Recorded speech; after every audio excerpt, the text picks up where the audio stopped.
22 საათზე ეთერშია ტელეკომპანია გურჯაანის მთავარი საინფორმაციო გამოშვება. ახალ ამბებს ნინო სამნიაშვილი გაგაცნობთ.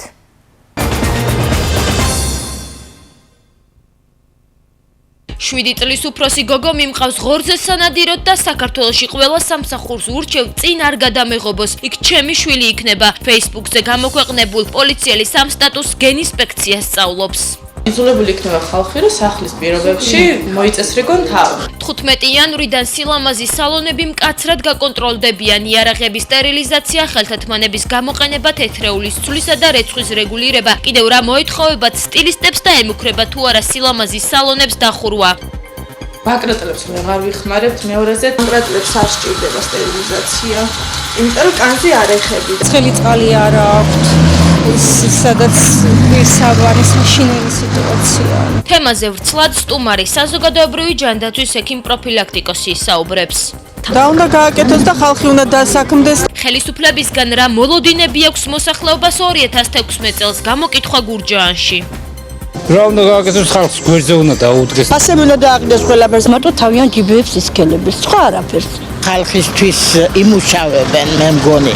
გურჯაანის საფეხბურთო კლუბ ალაზანში ცვლილებებია როგორ დაკომპლექტდა გუნდი და როდის განაახლებენ თამაშს. ახალი ბიუჯეტი დაგვიმტკიცეს.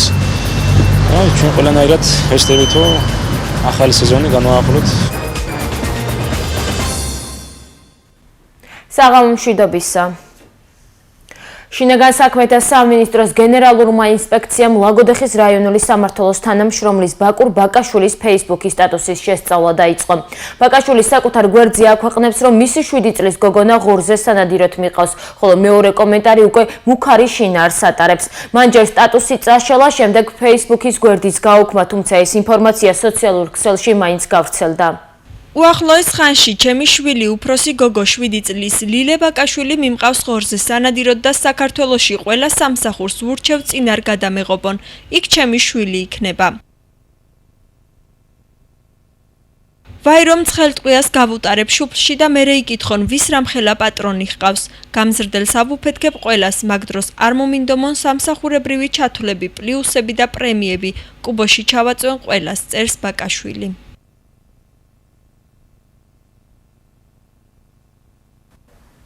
ჰიგიენური ნორმების სილამაზის სალონებში. 15 იანვრიდან ეს საკითხი საქართველოში მკაცრად გაკონტროლდება. იარაღების სტერილიზაცია, ხელთათმანების გამოყენება, თეთრეულის ცვლისა და რეცხვის რეგულირება. სტილისტებთან ერთად კოსმეტოლოგებსა და მანიკურის სპეციალისტებსაც მოეთხოვებათ. შესაბამისი რეკომენდაციები გურჯაანის სილამაზის სალონებშიც მიიღეს, როგორ აფასებენ სიახლეს და გაიზრდება თუ არა მომსახურების ფასი, თემას ვერა იეშვილი განაგრძობს.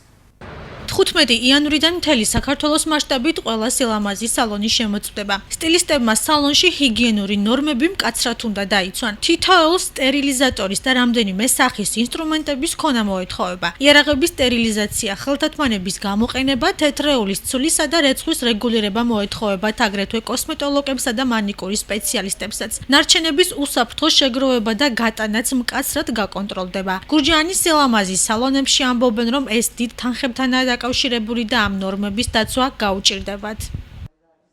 ყველაფერი ერთჯერადი მოხმარებისა, ყველაფერი ძვირიღის, ამიტომ ფასებით შეიძლება, მაგრამ ვცდილობთ, რომ ჩვენ კლიენტები, მუდმივი კლიენტი ვინც არის, არ მოუმატოთ, მაგრამ დროთა განმავლობაში თუ ჩვენ ძალიან შეგუზღუდავენ, ჩვენც მოუმატებთ, ისიც ძალიან მცირედ, თითო ან ორ-ორი ლარით. ის რაც მოსაწესრიგებელია, ჩვენ იმას ყველაფერს ვაკეთებთ, ვიც გაცნობილი ვართ ინსტრუქციას და დღეს საღამო საათებისათვის მთლიანად მოწესრიგებული იქნება ყველა მოთხოვნებით.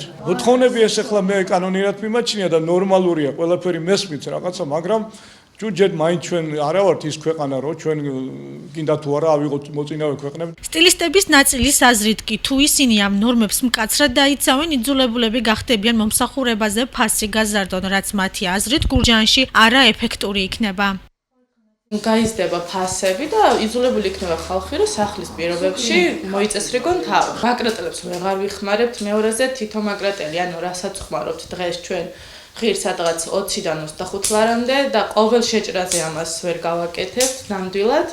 მაშინ უნდა შემოიღონ ერთჯერადი ბაკრატელები და ფასები გაიზრდება. პირადად ჩვენი ბაკრატელით, რასაც ხმარობთ, შეიძლება რომ ადამიანზე არ გადადის, კანს არ ეხება. შეიძლება რომ საკუთარ თავს დაუძიანო რამე, იმიტომ რომ ან ხელი გაგეჭრას, ან რაღაც დაგემართოს, თორე ასე რომ კლიენტს რამე დაუზიანო, მაგის შანსი არ არსებობს. ზოგადად სისუფთავეზე უნდა იყოს შემოწმება, მე მაგას ძალიან მემხრობი. პირსახოცებზე პირველ რიგში და სხვა დანარჩენებზე კიდე. და რაც შეეხება მაკრატლების სტერილიზაციას კიდე, მაკრატლებს არ სჭირდება სტერილიზაცია. იმიტომ რომ კანზე არ ეხები და თმაზე კიდე საჭირო არ არის. სილამაზის სალონების მომხმარებლების დაკვირვებით კი გურჯაანში ეს ჰიგიენური ნორმები დაცული არ არის და ამ რეგულაციების ამოქმედების მომხრენი არიან.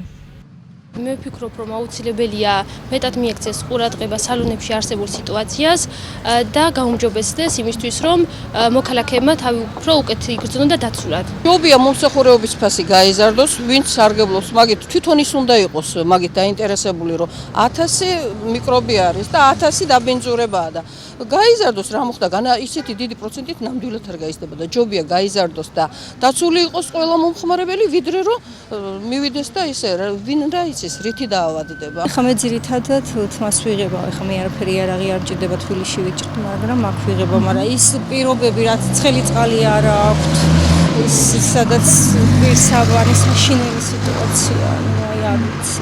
ანუ ფიქრობთ, რომ აუცილებლად უნდა მიხედონ ამ ვაიმე, აუცილებლად კი არა, ეს არის პირველი. ახლა მე წეღანაც გითხარით, შეჩვეული რომ არ ვიყო ჩემ პარიკმახერთან მართლა არ მივიდოდი 100 წელი მანდა. ვფიქრობ, რომ მაინც სანიტარული მდგომარეობა არ არის დაცული, იმიტომ რომ ზოგ სალონში იმდენი კლიენტია, რომ უბრალოდ ამით დროც არ აქვს.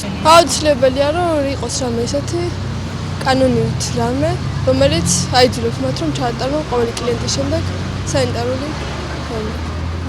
დღეისათვის გურჯაანის სალონებში თმის შეჭრა და ვარცხნის ფასი 5 ლარიდან იწყება. რეგულაციების დაწესების შემდეგ ეს თანხა მინიმუმ 2-3 ლარით მოიმატებს. იმ შემთხვევაში თუ სტერილიზაციასა და ჰიგიენურ ნორმებს არ დაიცავენ სალონები, გაფრთხილების შემდეგ სტილისტებს ფულადი ჯარიმები დაეკისრებათ.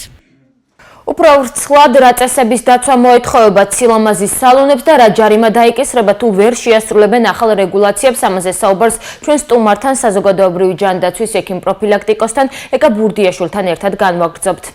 ქალბატონო ეკა, დიდი მადლობა რომ მობრძანდით გადაცემაში სტუმრად. კონკრეტულად რა წესების დაცვა მოეთხოვებათ სილამაზის სალონებს? მოგესალმებით, უპირველეს ყოვლისა მოგილოცავთ შობას ახალ წელს. შობა ახალი წელი მინდა მიულოცოთ ჩვენს თანამოქალაქეებს, მინდა უსურვო მათ ჯანმრთელობა და ჯანმრთელობისათვის უსაფრთხო ხელსაყრელი გარემოში ცხოვრება. მოგახსენებთ, რომ ეს ტექნიკური რეგლამენტი, რომელიც გამოიცა საქართველოს მთავრობის დადგენილებით დადგენილება ნომერი 473, ეს არის ტექნიკური რეგლამენტი საზოგადოებრივი მნიშვნელობის დაწესებულებებში ესთეტიკური და კოსმეტიკური პროცედურების ჩატარების დროს ინფექციის პრევენციისა და კონტროლის ნორმატივების დამტკიცების შესახებ. ზემოაღნიშნული დოკუმენტი ითვალისწინებს გარკვეულ კომპლექსურ ღონისძიებებს. ეს ღონისძიებები მიმართულია სწორედაც, რომ ინფექციური დაავადებების გავრცელების რისკის შესამცირებლად და მოიცავს შემდგომს. ეს არის ხელების სისუფთავის დაცვა, ხელთათმანების ხმარება, ასეპტიკის დაცვა, დეზინფექცია, სტერილიზაციის სათანადო პირობების დაცვა და ნარჩენების უსაფრთხო შეგროვება, გაუნებელყოფის პირობების დაცვა. რა იგულისხმება ნარჩენების უსაფრთხო შეგროვებასა და გატანაში? აქამდე სხვანაირად გაქონდათ ეს და ახლა სხვა წესით უნდა იხემძღვანელონ? მოგეხსენებათ, რომ ამგვარი პროცედურული მომსახურების დროს არის საშიში ნარჩენები, ესენია ხელთათმანები, სისხლიანი ბამბა შეიძლება იყოს, ნემსის წვერები და ეს უნდა გროვდებოდეს და უნდა მათი განადგურება ხდებოდეს კანონმდებლობით დადგენილი წესით. ეს არის ტექნიკური რეგლამენტი ნომერი მთავრობის დადგენილება, რომლითაც უნდა ხდებოდეს მისი გაუნებელყოფა. ანუ ეს ნიშნავს იმას, რომ ასეთმა დაწესებულებებმა, ანუ ოპერატორებმა უნდა გააფორმონ ხელშეკრულება სპეციალიზირებული დაწესებულებასთან, რომელიც ყოველივე ამას უზრუნველყოფს. ალბათ ეს მომსახურება ფასიანი იქნება, მათ დამატებითი თანხის გადახდა მოუწევთ, რომ ეს რეგულაცია დააკმაყოფილონ? ეს მომსახურება ჯდება გარკვეული, ალბათ დაჯდება გარკვეული თანხა და რა თქმა უნდა სტილისტების მომსახურება შედარებით ნაკლებად, თუმცა კოსმეტოლოგიური მომსახურება აუცილებლად ემყარება ამგვარი ნარჩენების მოგროვებისა და გაუნებელყოფის ამდაგვარ პირობებს. ქალბატონო ეკა, რა სანქციები დაწესდება თუ სტილისტები, კოსმეტოლოგები ამ ზომებს ვერ დაიცავენ? პირველ ეტაპზე იქნება გაფრთხილება თუ უკვე პირდაპირ დააჯარიმებენ? ასევე თუ არის ცნობილი, რამდენი იქნება ჯარიმა? მოგახსენებთ, რომ ძირითადად ამ დაწესებულებების შემოწმება ხდება შერჩევითი კონტროლის მეშვეობით წელიწადში ერთხელ როგორც წესი. თუმცა შერჩევითი კონტროლის დროს შესაძლოა აღმოჩნდეს გარკვეული დარღვევები, უნდა ადგილზე გაიცეს რეკომენდაციები და მხოლოდ ამის შემდგომ დაისმება გონივრული ვადა განისაზღვრება თვითონ მონიტორის მიერ, ოპერატორის მიმართ და ამ გონივრული ვადის გასვლის შემდგომ უკვე ხდება ხელმეორე შემოწმება, ანუ შერჩევითი კონტროლი და სწორედ ამის საფუძველზე შემდგომ თუ არ იქნა აღმოფხვრილი ეს დარღვევები, რაც მიეთითათ მათ შემოწმების აქტის შემთხვევაში, ასეთ შემთხვევაში პასუხისმგებლობა ეკისრებათ მათ კანონმდებლობით დადგენილი წესით და კანონმდებლობის დადგენილი წესი ჯერჯერობით ამ ეტაპზე განსაზღვრული არ არის ეს სანქციები, კერძოდ გარკვეულ პროცედურულ ეტაპებს მოიცავს იგი ჯანდაცვის სამინისტრი წარსდგება სავარაუდოდ პარლამენტის წინაშე, პარლამენტი დაამტკიცებს ამ სანქციებს და შემდგომში უკვე მოხდება ამ საჯარიმო სანქციებით პასუხისგება ტექნიკური რეგლამენტის შეუსრულებლობის გამო. მე მახსოვს, შარშანაც დაიწყო სილამაზის სალონების ასეთი შემოწმებები, წელსაც ისეთივე ფორმალური ხომ არ იქნება ეს კონტროლი, როგორც გასულ წელს?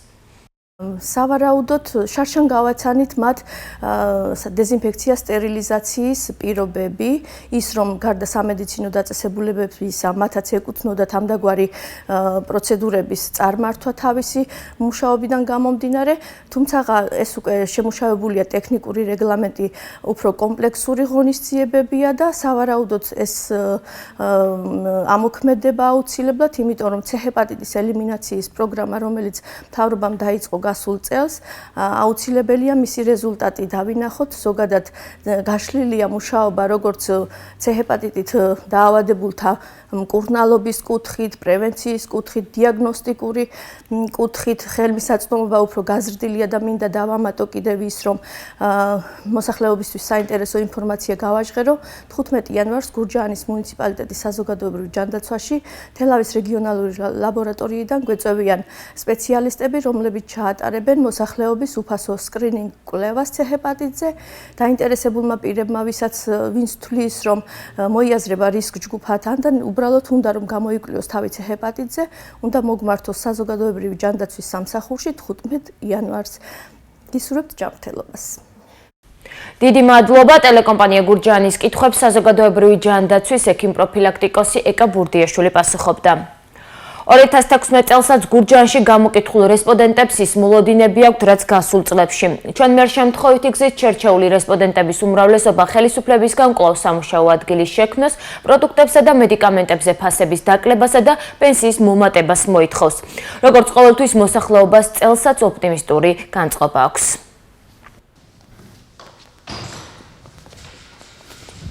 ხალხისკენ უნდა მოგვაქციოს ცოტა ყურადღება. რა ვიცი, ქარხნები უნდა გახსნას, საწარმოები რამე ხო უნდა გახსნას, რომ ხალხმა იმუშაოს. რა ვიცი, მე მგონი არაფერს, მარტო თავიანთ ჯიბეებს ისქელებს, სხვა არაფერს. და უნდა გააკეთოს და ხალხი უნდა დასაქმდეს და პირობები შეიცვალოს. ხალხს თუ სამუშაო არ ექნა და არ იმას ექნა, ვერ გაუმჯობესდება ხალხის პირობები. პირველი ხალხი არის მშიერი, რომ ის იყოს დაკმაყოფილებული საკუთრებით. და დასაქმებული იყოს იმუშაოს. არავინ არ არის დასაქმებული, ყველა ისეა პროცესი. რომ ვერ ამუშაოს ვერაფერი. ხალხს არავინ არ უგდებს ხურ, არავინ არაფერი არ აკეთებს. ხალხისთვის არავის არ ასალია თავრობაში. მე მგონი ხალხისთვის იმუშავებენ, მე მგონი თავრობა. იმედი მაქვს რა. რა უნდა გააკეთოს ხალხს გვერდზე უნდა დაუდგეს და ის თავის დანაპირები რაც დანაპირები ქონდა შეუსრულოს ხალხს. თუ უნდა რომ იმედები ქონდეს ხალხს ყოველთვის თავრობისა. ეხა არასრულებს. აბა რა შეასრულა? გაძვირების მეც არაფერს არ აკეთებს. თავრობამ უნდა შექმნას ეკონომიკა ძალიან ძლიერი და ფული აღარ გაყალბდება. მაგრამ ესენი არაფერს არ აკეთებენ. ფასები უნდა დააყენოს ყველაფერს, აბა ამ ხელა ფასები რომ აქვს და ვერ ყიდულობთ ვერაფერს. ეს არის ცხოვრება? ველოდებით საუკეთესოს. ცოტა ჩვენთვისაც იყოს რაღაცა, რა ვიცი, კაცო, ცოდონი არა ვართ ამ ეს ხალხი ნახევარზე მშვიდები ვართ დროედღიან, მშვიდები. თელ კახეთი ერთი ქარხანა არ აუშენებია. აბა რა უნდა გააკეთოს, არა, ძალაუფლება თავიანთ ხელში და თუნდა დაიგუპავენ ხალხი უკან და უკან მიდის და ვის ეკისრება პასუხისმგებლობა თუ დაწყებითი სკოლის მოსწავლეებს სასკოლო კომპიუტერები დაუზიანდებათ ამ კითხვით ჩვენმა ჟურნალისტმა გურჯაანის რესურს ცენტრს მიმართა. აქ უპასუხეს, რომ იმ შემთხვევაში თუ ბუკს ტექნიკური ხარვეზი ექნება, მშობელი ვალდებულია თავისი სახსრებით გააკეთოს. იმ შემთხვევაში კი თუ პროგრამული წუნი იქნება, ამაზე თავად სკოლა იზრუნებს. გურჯაანის რესურს ცენტრში აცხადებენ, რომ ბუკის დაზიანების იშვიათი შემთხვევები ფიქსირდება. შეგახსენებთ, რომ პირველ კლასელებისთვის ნეტბუქების დარიგება 2011 წელს დაიწყო და მოსწავლეებმა იგი 3 წლის განმავლობაში უნდა გამოიყენონ. იმ შემთხვევაში თუ ბუკი დაზიანდა იმის გამო რომ არა ყურადღებით ვერ მოექცნენ, თქვათ არასერიოზული იყო დამოკიდებულება, გაუვარდა, ჩაამტრია თქვათ ეკრანი, ხო? ამ შემთხვევაში სკოლას არანაირი ვალდებულება იმისა, რომ აუნაზღაუროს ბავშვს ეს ბუკი არ არის. აქ უკვე მშობლის პასუხისმგებლობის საკითხი დგება. მან უნდა საკუთარი ძალებით უზრუნველყოს ბავშვი ბუკით. საქართველოს განათლებისა და მეცნიერების მინისტრის მოადგილემ ლია გიგაურმა და უწყების სხვა წარმომადგენლებმა პანკისის ხეობის საჯარო სკოლების დირექტორებსა და მასწავლებლებთან მორიგი სამუშაო შეხვედრა გამართეს. შეხვედრა რამდენიმე საათის განმავლობაში კითხვა-პასუხის რეჟიმში მიმდინარეობდა. დამატებითი ინფორმაციის მიღების მიზნით ყველაზე მეტი შეკითხვა პროფესიული განვითარების ახალ სქემასთან დაკავშირებით დაისვა, რაზეც აუდიტორიამ ამომწურავი პასუხები მიიღო. სამუშაო შეხვედრაზე მასწავლებლებს ასევე ჰქონდათ შესაძლებლობა სხვადასხვა სასკოლო პროექტებთან დაკავშირებით თავიანთი მოსაზრებები და სურვილები გამოითქვათ. შეხვედრა იყო ძალიან გახსნილი, გულღია საუბრის პროცესში გამოიკვეთა. ყველა საერთო სურვილი რომ დაიხვეწოს ეს პროცესი და რაც მთავარია, საკლასო ოთახში ქონდეს საუკეთესო შედეგები. სამინისტროსთან შეხვედრა უშუალო ურთიერთობა, თავიანთი პრობლემები წამოჭრეს, თუ რამე პრობლემა ჰქონდათ, თუ რამე კითხვა დაებადათ და აი ეს უშუალო ურთიერთობა ძალიან ხელს უწყობს შემდგომ ნაყოფიერ მუშაობას. სოფლების შიდა საუბნო გზები და ქალაქში არსებული 2 საბავშვო ბაღის რეაბილიტაცია. ეს ის პროექტებია, რომელიც გურჯაანის მუნიციპალიტეტის გამგეობამ რეგიონში განსახორციელებელი პროექტების ფონდში გაგზავნა. პროექტების ღირებულება 5 მილიონ ლარზე მეტია, ხოლო თუ რომელი მათგანი დაფინანსდება, ეს ინფრასტრუქტურის სამინისტროში გადაწყდება, თანხა კი მთავრობის განკარგულებით დაიხარჯება. 2016 წელს გურჯაანის მუნიციპალიტეტის ტერიტორიაზე განსახორციელებლად ინფრასტრუქტურის სამინისტროში წარდგენილი აქვს 19 პროექტი ჯამური ღირებულებით დაახლოებით 5 მილიონი ლარი. სავარაუდოდ აქედან შეიძლება მთლად 5 მილიონი არა, მაგრამ დაგვიფინანსდება სავარაუდოდ 4-დან 5 მილიონამდე შუალედში გასული წლის მიხედვით თუ ვიმსჯელებთ, დაახლოებით ასე უნდა დაგვიფინანსდეს. აქ პრიორიტეტები არის სოფლის შიდა გზები. პრიორიტეტებად და საბავშვო ბაღები, ქალაქ გურჯაანის 2 საბავშვო ბაღის რეაბილიტაცია. ზიარის მოსახლეობა გაზიფიცირებას ითხოვს, როგორც აქ მაცხოვრებლები ამბობენ, ბუნებრივი აირი მეზობელ სოფლამდე ქოდალომდეა მიყვანილი, თუმცა არაერთი თხოვნის მიუხედავად ზიარის გაზიფიცირების პროცესი მაინც არ დაწყებულა. სოკარ ჯორჯია გაზის ინფორმაციით, სოფლის ბუნებრივი აირით მომარაგება ჯერჯერობით არ იგეგმება. გურჯაანის გამგეობაში კი აცხადებენ, რომ გაზის გარეშე ისეთი დიდი სოფლებია დარჩენილი, როგორიცაა ვაჩნაძიანი, კახიფარი და კალაური, ამიტომ ჯერჯერობით უცნობია, როდის მოხდება ზიარის გაზიფიცირება. გაზი, რამდენი ხანია ეგ რა 2 კილომეტრში არის გაზი. ვიხვეწებოდით, რამდენს ვიხვეწებით. უკვე წლებია ვიხვეწებით, იქნება გაზი გამოგვიყან. კაციშვილი ამას არ ფიქრობს. თურმე ტრუბები ძვირიღებს და ვერ მოვა აქამდე გაზი. აი ვერ მოვა აქამდე გაზი, რატო? ვერ გავიგე. 2 კილომეტრიც არ არის იქიდან აქამდე. არ შეიძლება ესეც გაკეთდეს. ბუნებრივი აირი მოსული არის სოფელ ქოდალომდე, ქოდალოდან ზიარამდე სულ რამდენიმე კილომეტრი არის და სასურველი იქნებოდა აი ეს მთის სტატუსიც ალბათ დაგვეხმარება იმაში რომ შემოვა ჩვენთან გაზი და ამით რაც მთავარია აი ეს ტყე გადარჩება, იმიტომ რომ ტყე ფაქტიურად აღარ არის. აქედან გადის მოსახლეობისთვის საჭირო შეშა და აი ეს ყველაფერი რომ მოიხსნება ხომ ალბათ რაღაცა შენარჩუნებული იქნება უკვე აი ეს ტყის მასივები. გურჯაანის საფეხბურთო კლუბ ალაზანში ზამთრის შესვენების შემდეგ ცვლილებებია. გუნდში მოწვეული ფეხბურთელები აღარ ითამაშებენ, იგი ძირითადად ადგილობრივი სპორტსმენები დაკომპლექტდა. ამ ეტაპზე ალაზანში 18 ფეხბურთელი ირიცხება, რომელთა უმეტესობაც გურჯაანელია. დანარჩენი ფეხბურთელები კახეთის სხვა მუნიციპალიტეტებიდან არიან. გუნდი თამაშებს მარტიდან დაიწყებს, შეგახსენებთ, რომ საფეხბურთო კლუბი ალაზანი საქართველოს საფეხბურთო ჩემპიონატის მეორე ლიგაში ასპარეზობს. ის დაგეგმილია ამის ბოლოს თედასაწყისში სბორები, გეხმარება ამაში გურჯაანის მუნიციპალიტეტი, ახალი ბიუჯეტი დაგვიმტკიცეს. ჩვენ ყველანაირად ვეცდებით, რომ ახალი სეზონი განვაახლოთ. გუნდი შეიკრიბა ძირითადად გურჯაანელები არიან, ვირთვი და დანარჩენი რაიონებიდან თელავი, ლაგოდეხი და პარლიდან. გამოშვებას რეგიონს გარეთ განვითარებული მოვლენებით განვაგრძობთ. საქართველოში უახლესი ლაბორატორიული დანადგარებით აღჭურვილი მაღალი ტექნოლოგიებისა და ინოვაციების განვითარების ცენტრი გაიხსნა. ტექნოლოგიური პარკის გახსნის ცერემონიას საქართველოს პრემიერ-მინისტრი დაესწრო. გიორგი კვირიკაშვილმა ინოვატორებისთვის განკუთვნილი ერთი ფანჯრის პრინციპით მომუშავე სივრცე დაათვალიერა. შეხვდა ინოვაციური პროექტებით დაინტერესებულ ახალგაზრდებს, გაეცნო მათ იდეებს და უახლოეს უქმეებზე ტექნოპარკში შეხვედრა შესთავაზა. პრემიერ-მინისტრმა აღნიშნული პროექტი სახელმწიფოს მხრიდან ქვეყნის მომავალში ჩადებულ მნიშვნელოვან ინვესტიციად შეაფასა. ეს არის პირდაპირი ინვესტიცია საქართველოს მომავალში. ეს არის სივრცე, სადაც სრულდება თანამშრომლობა სამ ძირითად მიმართულებას შორის. აკადემია, ანუ სამეცნიერო მიმართულება, ეს არის ეკონომიკა, ქვეყნის, ანუ სამეწარმეო წრეები და ეს არის მთავრობა, ანუ შესაბამისი სამთავრობო უწყებები. ეს თანამშრომლობა არის საქართველოში ეს მოდელი, რომლის გახსნაც ჩვენ ნახეთ და მართლაც და უდიდესი წარმატებაა, არის პირველი მოდელი ასეთი საქართველოში, სადაც ამ ტიპის თანამშრომლობა ამ სამ მიმართულებას შორის შედგა. მე არ შემიძლია დავმალო ის ჩემი შტაბ-ჭდილება, საუკეთესო შტაბ-ჭდილება, როდესაც მე ვნახე თუ რამხელა პოტენციალია ჩვენს ახალგაზრდებში ინოვაციური მიმართულებით. მოგეხსენებათ, რომ ეკონომიკის ზრდა, სწრაფი ზრდა შეუძლებელია ინოვაციაზე და კვლევასა და განვითარებაზე დაფუძნებული დარგების განვითარების გარეშე. ამიტომ ეს სივრცე, სადაც ახლა ჩვენ ვიმყოფებით, იქნება სწორედ ის სივრცე, სადაც მოხდება დაფუძნება და პირველი ეტაპის გავლა იმ კომპანიების მხრიდან, რომლებსაც ამ მიმართულებით განსაკუთრებული პოტენციალი გააჩნია.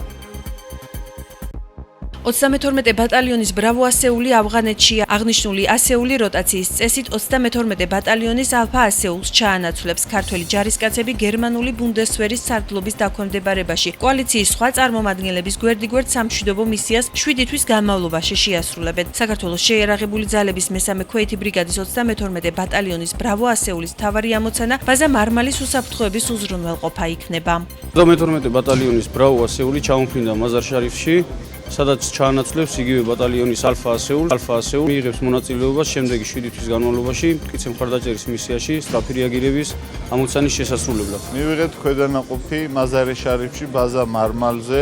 ქვედანაყოფი მომდევნო 2 კვირის განმავლობაში უზრუნველყოფს ოპერაციის რაიონის გადაბარებას და შემდეგ დაიწყებენ ამოცანის შესრულებას. ქვედანაყოფი დარწმუნებული ვარ წარმატებით გაართმევს თავის ამოცანის შესრულებას, ისევე როგორც ამას აკეთებდა წინა ქვედანაყოფი.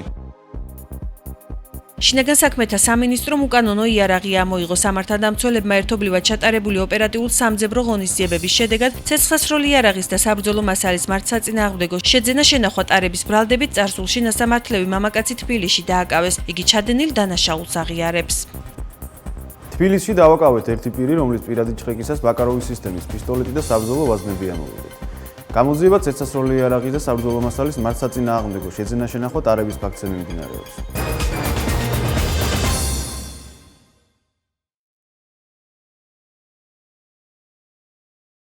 გამოშვებას უცხოეთის ახალი ამბებით განვაგრძობთ. უკრაინაში რუსული პროდუქციის შეტანა აიგრძალება. მედიის ინფორმაციით კიევმა ეს გადაწყვეტილება რუსეთის იმ გადაწყვეტილებების საპასუხოდ მიიღო, რომლის მიხედვითაც რუსეთმა უკრაინას სოფლის მეურნეობის პროდუქციასა და ნედლეულზე ემბარგო დაუწესა. დადგენილების მიხედვით უკრაინაში ვეღარ შევა ხორცი, თევზი, რძის პროდუქტები, ყავა, ჩაი, ხორბალი, საკონდიტრო ნაწარმი, ბავშვთა კვება, ცხოველების საკვები, სიგარეტი, ლუდი, სპირტი, არაყი და სხვა. აკრძალვა 2016 წლის აგვისტომდე ან რუსეთის მიერ უკრაინასთვის სანქციების გაუქმებამდე იქნება ძალაში. დასავლური მედიის ინფორმაციით მამაკაცი, რომელიც 7 იანვარს სამართალდამცველებმა პარიზში პოლიციის შენობაზე თავდასხმისას მოკლეს, თავს ქართველად ასაღებდა. როგორც მოგვიანებით გაირკვა, ტუნისელი ტარეკ ბელგასემი საფრანგეთში გამგზავრებამდე გერმანიაში თავშესაფრის მაძიებელთა ცენტრში ცხოვრობდა. მან გერმანიის ხელისუფლებას თავშესაფრის მიღების თხოვნით რამდენიმეჯერ სხვადასხვა სახელით და გვარით მიმართა, მათ შორის ერთხელ მიუთითა, რომ საქართველოში იყო დაბადებული. ტრადიციად ქცეული აქცია ლონდონში. დღეს შარლების გარეშე დედაქალაქის მეტროში ასობით ადამიანი შეუერთდა. მათ ხელით ფილმა ამინდმაც შეუწყო ლონდონში 7 გრადუსის სითბო დაფიქსირდა. ანალოგიური აქციები ნიუ-იორკში, ლონდონსა და მსოფლიოს რამდენიმე ქვეყნის დედაქალაქში გაიმართა. მსოფლიო აქციას დღე შარლების გარეშე შეუერთდნენ მოსკოვის მეტროპოლიტენის მგზავრებიც. ფლეშმობები ერთდროულად დედაქალაქის რამდენიმე მეტროსადგურში მოეწყო. ახლა კი საინტერესო ამბები, რომელიც მკურნალი ჯიმ და პალიტრა TV-მ გავრცელეს. აღმოჩნდა, რომ ბანანის ქერქი სუპერპროდუქტია. როგორც The Daily Mail აცხადებს, ქერქში უამრავი სასარგებლო ნივთიერებაა. უპირველეს ყოვლისა, უჯრედისი, რომელიც ნაწლავის ფუნქციას არეგულირებს. გარდა ამისა, მაგნიუმი, კალიუმი, ცილა და ვიტამინები A, C, B6, B12. სულ ახლახან კი ბანანის ქერქში აღმოაჩინეს სეროტონინი, ჰორმონი, რომელიც აუმჯობესებს გუნება განწყობას. ქერქში უხვადა ლუთეინიც, რომელიც აფერხებს კატარაქტის განვითარებას და მაკულურ დეგენერაციას, თუმცა საყურადღებოა დიეტოლოგთა განცხადება, ბანანებს აქტიურად ამუშავებენ პესტიციდებით, შესაბამისად სასურველია საკვებად გამოვიყენოთ ორგანული ბანანები, ან გამოყენებამდე საგულდაგულოდ გავრეცხოთ ისინი. ბანანის ქერქი შეგიძლიათ გამოიყენოთ საკვებად მოხარშული ან გამომშრალი. ამერიკულმა ზოოპარკმა გამოაქვეყნა ვიდეო, სადაც აღბეჭდელია პოლარული დათვი, რომელიც სიზმრებს ხედავს. ბელი ირხევა და ხმას გამოსცემს, როგორც ეს სიზმრის ნახვისას ხდება ხოლმე. ის 5 კვირისაა და მხოლოდ 2 კილოგრამს იწონის. ახლა კი დღის სხვა ამბები. ოქროს გლობუსის დაჯილდოების ცერემონია ბევერლი ჰილსში. ამ ღონისძიებას ყოველწლიურად უცხოური პრესის ასოციაცია ატარებს. საზეიმო ცერემონიალზე უკვე გამოვლინდნენ გამარჯვებულები, მათ შორის წელს საპატიო ჯილდო საუკეთესო დრამატული მსახიობი ქალი წილად ბრი ლანსონს ხვდა, ხოლო საუკეთესო დრამატული მსახიობი მამაკაცი ლეონარდო დიკაპრიო გახდა. ოქროს გლობუსი ოსკარზე გაცილებით დაბალი რანგის ჯილდოა, მაგრამ მას მსოფლიო ყოველ წელს მაინც სულ მოუთმენლად ელის. 79 წლის ასაკში ლეგენდარული ბრიტანელი მუსიკოსი დევიდ ბოვი გარდაიცვალა. ამის შესახებ ინფორმაცია პირველად მუსიკოსის Facebook-ის გვერდით გახდა ცნობილი. მუსიკოსი ბოლო წელიწად-ნახევრის განმავლობაში სიმსივნეს ებრძოდა. დევიდ რობერტ ჯონსის მუსიკალური კარიერა 1960 წლებში დაიწყო. იგი არაერთი მუსიკალური ჯილდოს, მათ შორის პრესტიჟული გრემის მფლობელია. მომღერალმა 79 დაბადების დღე სიკვდილამდე 2 დღით ადრე 8 იანვარს თავისივე 29 ალბომის Black Star-ის გამოსვლით აღნიშნა. თორნიკე შენგელიას გუნდმა მორიგი გამარჯვება მოიპოვა. საქართველოს კალათბურთის ფედერაციის ინფორმაციით, ვიტორუმა ლაბორალ კუჩამ ამჯერად სტუმრად მანრესთან 85-76-ით იმარჯვა. თორნიკე შენგელია ტრადიციულად სასტარტო ხუთეულში იყო და მოედანზე გატარებულ 31 წუთში 9 ქულა, 5 მოხსნა და 3 ჩაჭრა მოაგროვა. 12 მოგებით და 3 მარცხით შენგელიას გუნდი მადრიდის რეალთან ერთად ისევ მესამე-მეოთხე ადგილებს იყოფს. მომდევნო მატჩს ლაბორალ კუჩა 17 იანვარს გამართავს, ისინი ამჯერად ხუვენტუსს დაუპირისპირდებიან. ახლა ამით ჩვენს ეთერში.